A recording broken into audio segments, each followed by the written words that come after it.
हरिद्वार में कांग्रेस की परिवर्तन यात्रा मुफतवाला स्थित श्री राधा कृष्ण धाम से हर की पौड़ी के लिए रवाना हुई। वहां नेता प्रतिपक्ष प्रीतम सिंह, प्रदेश प्रभारी देवेंद्र यादव, प्रदेश अध्यक्ष गणेश गोदियाल, पूर्व नगर पालिका अध्यक्ष सतपाल ब्रह्मचारी, पूर्व प्रदेश अध्यक्ष किशोर उपाध्याय आदि सवार हैं। श्रमिक नेता राजवीर सिंह चौहान, भूप सिंह, तेलुराम प्रधान, दिनेश कुमार, रोशनलाल पूर्व प्रमुख पति, प्रवर जसवंत चौहान जिला अध्यक्ष, धर्मपाल सिंह, नाथू सिंह, एसपी सिंह, इंजीनियर आदि ने अपने अपने स्टॉल लगाकर परिवर्तन यात्रा का जोरदार स्वागत किया और इन सभी ने कहा कि 2022 में भाजपा सरकार को उखाड़कर फेंकने के लिए ये परिवर्तन रैली निकाली गई है। इस रैली से भाजपा बौखलाई हुई नजर आ रही है। भाजपा को लग रहा है कि 2022 में हमें जनता से मुंह की खानी पड़ सकती है, क्योंकि भाजपा सरकार में महंगाई ने आम आदमी से लेकर साहूकार तक की कमर तोड़ दी है। इसलिए देश के अंदर सरकार का बदलाव चाहती है जनता। हमारी जो परिवर्तन यात्रा जो निकाली जा रही है, हमारे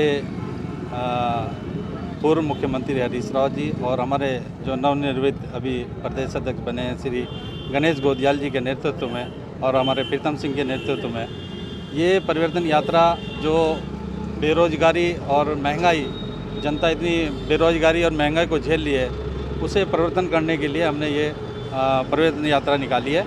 जो है ये दूसरा चरण है। पहला चरण उधम सिंह नगर में निकला था और बहुत ऐतिहासिक चरण पूरा हुआ था वो, और दूसरा चरण हर की पौड़ी से शुरू हुआ है। इतनी अभूतपूर्व पब्लिक सड़क पर निकल के आई है, जितनी उम्मीद कांग्रेस के नेता कर रहे थे उससे बहुत ज़्यादा समर्थन जनता ने दिया है। और वो उसका द्योतक है इस बात का कि ये जो मोदी और धामी की सरकार है, इन्होंने जिस तरह से प्रदेश और देश में आज महंगाई चरम पर है, किसान आज 7-8 महीने से दिल्ली के बॉर्डर पे पड़ा है, लेकिन कोई उसकी सरकार सुनने वाला नहीं है। सरकार मदमस्त हो रही है, हिटलर शाही अपना रही है, व्यापारी आत्महत्याएं कर रहा है, मजदूरी नहीं मिल रही, नौजवान रोज़गार के लिए तरस रहा है, नौजवान को रोज़गार नहीं मिल रहा। फैक्ट्रियां जो तिवारी जी की सरकार ने उत्तराखंड में लगाई थी, उन फैक्ट्रियों को आज भाजपा बंद करने पर उतारू है, वो फैक्ट्रियाँ बंद हो रही हैं। इस देश में जो रसोई का सिलेंडर हम 450 रुपये में दिया करते थे, आज 1000 रुपये का हो रहा है। जो डीजल 30 रुपये हुआ करता था, पेट्रोल 40 रुपये हुआ करता था, 100 पार कर दिया। आज महंगाई चरम पर है, और महंगाई इतनी चरम पर है कि जो कहावत थी कि साहब गरीब आदमी रोटी पे अपनी प्याज पीस कर रोटी खा लेगा, आज प्याज के रेट भी बढ़े हुए हैं। आज हर चीज़ के कड़वा तेल सरसों का 200 रुपये पार कर गया। इतनी महंगाई है, दाल महंगी, हर चीज़ महंगी है। आदमी गरीब को रोटी खाना भारी हो रहा है। क्या कुछ लगता है कि परिवर्तन यात्रा में जन समर्थन मिल रहा है? मुझे लगता है 2022 में भाजपा गई। इतना भारी जन समर्थन मिला है। हरिद्वार से हम 10 बजे चली हमारी परिवर्तन यात्रा, और 4:30 बज रहे हैं सर, 5 बज रहे हैं, और अभी शिवाली नगर के हम सेंटर में पहुँचे हैं। तो आप उससे अंदाज़ा लगा सकते हैं कि कितना जन समर्थन, सड़कों पे जाम पब्लिक ने कर रखा था, इतना भारी जन समर्थन मिला है।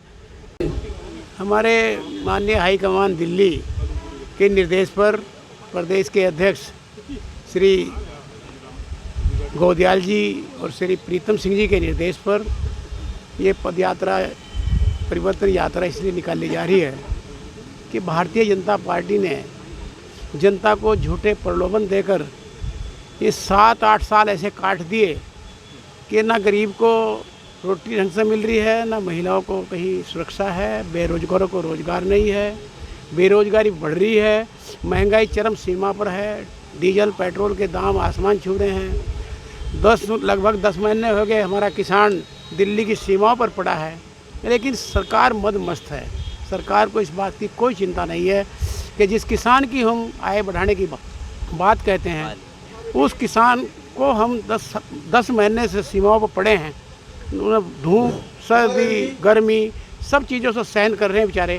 सरकार के पास कोई टाइम नहीं है। परिवर्तन यात्रा माननीय हरीश राव जी, माननीय हमारे गणेश गोदियाल जी, प्रीतम सिंह जी और हमारे प्रभारी देवेंद्र यादव जी और तमाम हमारे लीडर जो हमारे प्रदेश के सह प्रभारी हैं, वे तमाम लोग और जो यहाँ पर कार्यकारी प्रदेश अध्यक्ष बनाए गए हैं, तमाम हमारे जिम्मेदार साथी, तमाम हमारे संगठन के विधायकगण आज इस यात्रा में शामिल हैं। ये इस हरिद्वार के अंदर उत्तराखंड में दूसरे चरण का जो परिवर्तन यात्रा का कार्यक्रम है, जो हरिद्वार हर की पैड़ी से निकलकर और विधानसभा हरिद्वार विधानसभा रानीपुर और ये ज्वालापुर में पहुंचने वाले हैं। इस कार्यक्रम का मकसद इस उत्तराखंड के अंदर, इस देश के अंदर जो भारतीय जनता पार्टी की सरकार है, वो जो उन्होंने अपने झूठे वादे यहाँ देश की जनता से किए थे, उन वादों पे वो यहाँ पर पूरा नहीं उतर पाई, उस पर खरा नहीं उतर पाई। उन्होंने जनता को धोखे में रखा, उनके साथ विश्वासघात किया, किसानों के साथ विश्वासघात किया, उन बेरोजगारों के साथ विश्वासघात किया जिन्होंने यहाँ पर 2 करोड़ प्रत्येक वर्ष रोजगार देने की बात की थी। इस को लेकर आपकी परिवर्तन यात्रा ये निकल रही है। 2022 में सरकार बनने के बाद क्या ये मुद्दों पर काम हो पाएगा? निश्चित तौर पर हो पाएगा, क्योंकि जब माननीय एन डी तिवारी जी इस प्रदेश के मुख्यमंत्री थे, उन्होंने औद्योगिक क्षेत्र, चाहे वो आपका हरिद्वार सिडकुल हो, चाहे आपका उधम सिंह नगर हो, उन्होंने एक ऐसा सिडकुल में औद्योगिक क्षेत्र देकर यहाँ इस क्षेत्र के उन लोगों को, जो लोग बेरोजगार थे, उन्हें रोज़गार, भरपूर मात्रा में रोज़गार देने का काम किया। यहाँ के लोगों का डेवलपमेंट हुआ, विकास हुआ। आज वो लोग, चूँकि नोटबंदी के माध्यम से, जीएसटी के माध्यम से उन लोगों का रोज़गार छीनने का काम हुआ, वो लोग बेरोज़गार हुए और आज वो लोग, हमारे बेटे बेटियां आज इतने त्रस्तर, इतने हतोत्साहित हैं कि आज वो अपने बच्चों का पेट पालने में नाकाम है। हरिद्वार के अंदर जो जनसैलाब परिवर्तन यात्रा में निकला है, आज हरिद्वार से लेके और पूरी जगह जगह जो आम जन सड़क पे आया है, उससे पूरा हो रहा है कि जनता यहाँ महंगाई, बेरोजगारी और आपके किसान परेशान, ये सब जो परेशान है उसकी इस देश में उत्तराखंड का नाम बदनाम कर दिया। हम पहले नंबर पर हैं, भ्रष्टाचार में हम पहले नंबर पर हैं, सरकारी निकम्मापन से पूरा राज्य आजीज आ चुका है। 3 मुख्यमंत्री यहाँ पर बदले गए हैं, तो राज्य को एक तरह से भारतीय जनता पार्टी नेतृत्व ने प्रयोगशाला बना लिया है नेतृत्व का।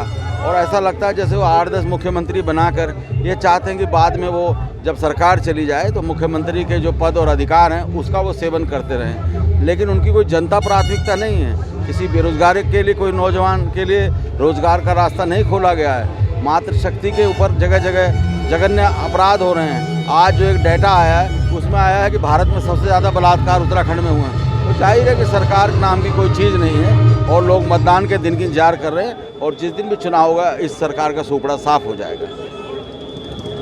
स्थिति बन चुकी है, भाजपा ने जो इस देश की स्थिति कर दी है, आज यहाँ का जनमानस त्रस्त हो चुका है। आज गरीब त्रस्त है, मजदूर त्रस्त है, नौजवानों को रोजगार नहीं मिल रहा है, किसानों के मुद्दों पे सरकार बात करने को तैयार नहीं है। 10 महीने हो गए उनको बैठे हुए भी। आज महंगाई का वो हाल है कि जिसका अब लोग बाग बर्दाश्त नहीं कर पा रहे हैं। पेट्रोल के दाम 100 रुपये को पार कर गए हैं, डीजल के दाम भी 90 रुपये को पार कर गए हैं, रसोई गैस सिलेंडर के दाम बढ़ते जा रहे हैं, 200 रुपये में से गैस सिलेंडर पहुंच गया है। और आज देश के अंदर जितने भी इन्होंने वादे किए थे जब ये सरकार में आए थे, एक भी वादा ये पूरा नहीं कर पाए। पूरे वादों में ये विफल हुए हैं और ये फेल हुए हैं। आज इनकी विफलताओं को लेके कहीं भी इन्होंने कोई विकास की बात नहीं की। उन विफलताओं को लेके सरकार यहाँ पे हमारे कांग्रेस ने जो जनता की आवाज़ को बुलंद करने के लिए परिवर्तन की आवाज़ उठाई है। जनता परिवर्तन चाहती है, जनता चाहती है कि देश के अंदर परिवर्तन हो और इस भ्रष्ट और इस सरकार से हमें छुटकारा मिल चुका है। स्थिति बन चुकी है, भाजपा ने जो इस देश की स्थिति कर दी है, आज यहाँ का जनमानस त्रस्त हो चुका है। आज गरीब त्रस्त है, मजदूर त्रस्त है, नौजवानों को रोजगार नहीं मिल रहा है, किसानों के मुद्दों पे सरकार बात करने को तैयार नहीं है। 10 महीने हो गए उनको बैठे हुए भी। आज महंगाई का वो हाल है कि जिसका अब लोग बाग बर्दाश्त नहीं कर पा रहे हैं। पेट्रोल के दाम 100 रुपये को पार कर गए हैं, डीजल के दाम भी 90 रुपये को पार कर गए हैं, रसोई गैस सिलेंडर के दाम बढ़ते जा रहे हैं, 200 रुपये में से गैस सिलेंडर पहुंच गया है। और आज देश के अंदर जितने भी इन्होंने वादे किए थे जब ये सरकार में आए थे, एक भी वादा ये पूरा नहीं कर पाए। पूरे वादों में ये विफल हुए हैं और ये फेल हुए हैं। आज इनकी विफलताओं को लेके कहीं भी इन्होंने कोई विकास की बात नहीं की। उन विफलताओं को लेके सरकार यहाँ पे हमारे कांग्रेस ने जो जनता की आवाज़ को बुलंद करने के लिए परिवर्तन की आवाज़ उठाई है। जनता परिवर्तन चाहती है, जनता चाहती है कि देश के अंदर परिवर्तन हो और इस भ्रष्ट और इस सरकार से हमें छुटकारा मिल चुका है। जिन मुद्दों को लेकर ये कांग्रेस की खरा उतरेगी। कांग्रेस का इतिहास विकास का इतिहास रहा है। मैं आपको एक उदाहरण दे देता हूँ। ज्वालापुर विधानसभा से यहाँ पे जनता आई हुई है। ज्वालापुर विधानसभा में जितने भी पुल बने हैं एक भी पुल भी नहीं है ऐसा कि जो बीजेपी ने बनाया हो। 11 के 11 पुल हरीश रावत जी ने बनाए। सड़कें वहाँ पे निर्माण की वहाँ हरीश रावत जी के टाइम में हुई, और उन पुलों सड़कों के निर्माण की रख रखाव तक आज तक भाजपा सरकार नहीं कर पाई है। परिवर्तन यात्रा से आपको दिखाई दे रहा है, पहले कुमायूं में थी, अब गढ़वाल में है। हरिद्वार से ये स्टार्ट की है इन्होंने, और जनसैलाब ये दिखा रहा है कि यहाँ पे परिवर्तन की बवार चल चुकी है। और निश्चित तौर पे ज्वालापुर विधानसभा से और हरिद्वार से ये परिवर्तन होकर रहेगा। पब्लिक इनको बदलना चाहती है, परिवर्तन चाहती है, सरकार को बदलना चाहती है, और इनसे चाहती है कि ये लोग दोबारा न आए, जिससे लोगों को यहाँ पे इनसे राहत मिल सके, महंगाई से राहत मिल सके, युवाओं को रोज़गार मिल सके, किसान को उसका हक मिल सके, मजदूर को उसका हक मिल सके, दलितों के लिए कुछ किया जा सके, अल्पसंख्यकों के लिए कुछ किया जा सके, एजुकेशन के क्षेत्र में कुछ किया जा सके, शिक्षा के क्षेत्र, चिकित्सा के क्षेत्र, किसी भी क्षेत्र की बात कर लीजिए, ये सब जगह विफल हो चुके हैं। इन्होंने कहीं कुछ नहीं किया है। इसलिए आज यहाँ पे जनता परिवर्तन चाह रही है, और वो चाह रही है कि जो जनता के मुद्दे हैं उनके ऊपर जो है सरकार खरी उतरे। कांग्रेस का इतिहास रहा है, विकास का इतिहास रहा है, सबको साथ लेके चलने का इतिहास रहा है। हिंदू, मुस्लिम, सिख, ईसाई, दलित, मुस्लिम और जितने भी हमारे आगड़े पिछड़े, सबको साथ लेके कांग्रेस हमेशा चलती रही है और भाईचारे का संदेश देती रही है। जी, कर्ताओं का धन्यवाद करता हूँ। आप ये इनका जज्बा देखिए। ये लोग सुबह चले वहाँ से अपने घरों से 8-8 बजे के निकले में, क्योंकि ज्वालापुर विधानसभा सबसे लंबी विधानसभा है, 70 किलोमीटर का एरिया इसका पड़ता है।